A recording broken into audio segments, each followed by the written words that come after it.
Hello guys, good morning sa inyo. Ako nga pala si Aldrich or mas kilalang si Mr. Rich. Mahirap lang ako pero gusto kong matupad ang mga pangarap ko. Yan ang mga motto sa buhay. So ngayon guys, na araw ngayon, samahan nyo ako kasi mag-edit nga pala kami guys ng kaklase ko na si Raymond Baez. Yan, kasama ko din pala yan guys si Cass din, si Ron. Andito na nga pala ako guys sa sentro. Yan o, nakikita nyo guys, napakaganda ng Tangkalaw. Yan yung tinatawag sa amin na bundok ng Tangkalaw guys.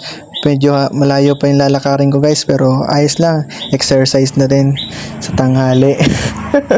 So nakita ko nga pala dito guys yung dati naming school ng elementary. Napakaganda niya na ngayon guys. Kaya ngayon guys, kung mag-enroll kayo dyan, napakasisipag yan ng mga guro. Kaya nagpapasalamat ako sa mga guro ko noon na mga naka-under pa sa akin. Maraming salamat po ma'am sa gabay nyo at sa pagturo nyo po sa amin. So yan guys, so kung papasok kayo dyan, napakaganda na ng Bantayan Tabaco City. Ay, Bantayan Elementary School pala. De, yan guys. Papasok na nga pala ako dyan guys sa Eskinita. Yan guys. Siyempre habang naglalakad tayo, tamang pa-cute muna, di ba? Papakitaan ko kayo ng malakute kong smile. Uy, ang sarap ko talaga. De, biro lang. Nandito na nga pala ako guys sa bahay nila Raymond Baez. So wala pa pala dyan yung mga kasama ko guys, kaya ako na muna yung nauna dyan. Kaya maghihintay na naman ako sa kanila. Habang hinihintay ko nga guys yung mga kasama ko sa pag-edit, ayan guys, ako papakit muna. Tingnan mo naman ako. Kaya minsan guys, kailangan mo din talaga magmahal. Kailangan mo din ng lambing, kailangan mo ng kiss, ganun, di ba? Di biro lang.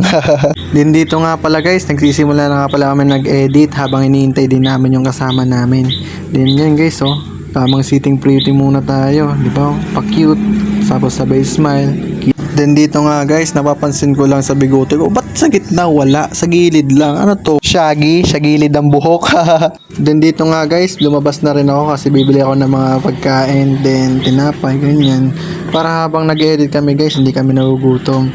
Habang nag-edit kami, busog, di ba? So ngayon guys, samahan nyo ako kasi pupunta tayo sa sentro at bibili ng tinapay kung saan bibili tayo ng masarap na tinapay dun sa bakery na bagong bukas. Tapos yan guys, papunta na pala ako dun sa sentro. Naglalakad lang pala ako guys. Habang naglalakad ako guys, nakikita mo naman si Mayon, napakaganda. At napakaganda din ng covered court dito guys. Kaya minsan dumaya din kayo dyan guys. So dyan nga pala sa sinusum ko guys, dyan ako bibili ng tinapay na masasarap. So samahan nyo ako guys. So nandito na nga pala ako guys sa may bakery na bagong bukas. Ayun nga pala guys yung mga tinda nila. Hindi ko alam yung mga pangalan niyan, kaya tignan nyo na lang.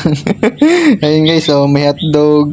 Ano, may hotdog? Nasa dulo lang natin yung hotdog nila, pero ayos na. Tapos ayun guys, may cheese yan sa loob. Yan, masarap na yan, kaya yung gusto kong piliin.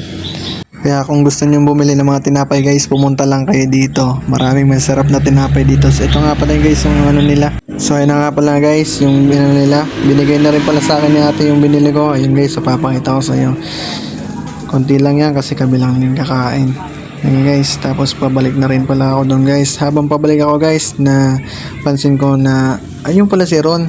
Ayun o, papakita ko sa inyo guys. Nakasulubong ka dyan si Ron kasi sabi niya magbabasketball sana siya. Then tinanong niya ako kung may tao doon sa court. Siyempre ang sagot ko, wala, para sumama siya sa akin, di ba? Di ba, teknikan lang para sumama. Ayan.